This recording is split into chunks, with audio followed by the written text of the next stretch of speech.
Hi friends, it's Miss Emily from the Rockport Library and I'm here to share a Thursday night bedtime story with you.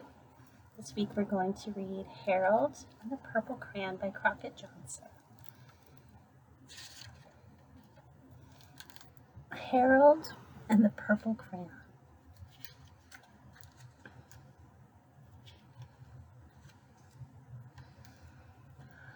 One evening, after thinking it over for some time, Harold decided to go for a walk in the moonlight.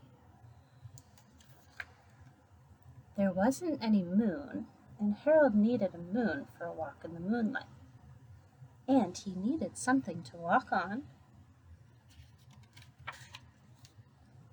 He made a long, straight path so he wouldn't get lost. And he set off on his walk, taking his big purple crayon with him.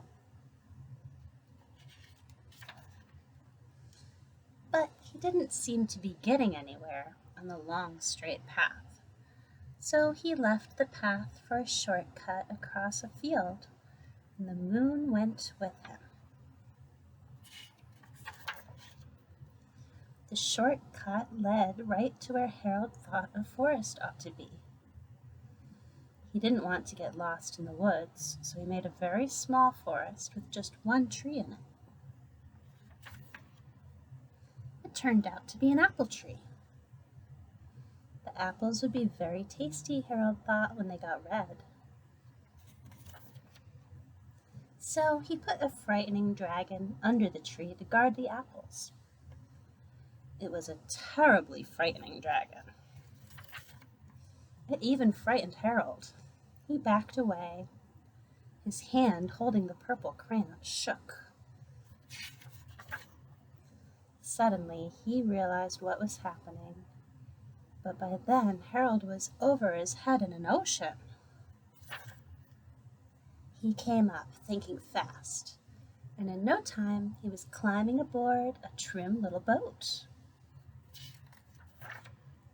He quickly set sail, and the moon sailed along with him. After he had sailed long enough, Harold made land without much trouble. He stepped ashore on the beach, wondering where he was. The sandy beach reminded Harold of picnics, and the thought of picnics made him hungry. So he laid out a nice simple picnic lunch. There was nothing but pie, but there were all 9 kinds of pie that Harold liked best. When Harold finished his picnic, there was quite a lot left. He hated to see so much delicious pie go to waste. So Harold left a very hungry moose and a deserving porcupine to finish it up. And off he went, looking for a hill to climb to see where he was. Harold knew that the higher up he went, the farther he could see. So he decided to make the hill into a mountain. If he went high enough, he thought, he could see the window of his bedroom. He was tired, and he felt he ought to be getting to bed. He hoped he could see his bedroom window from the top of the mountain.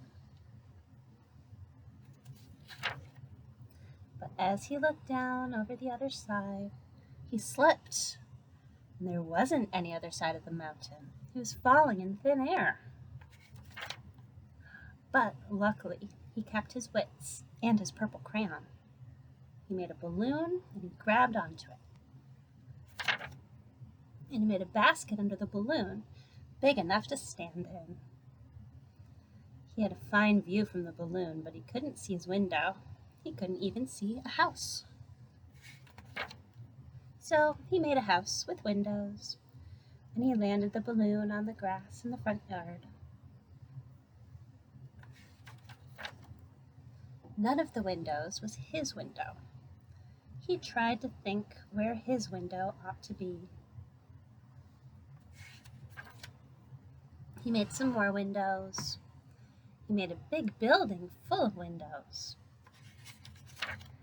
He made lots of buildings full of windows.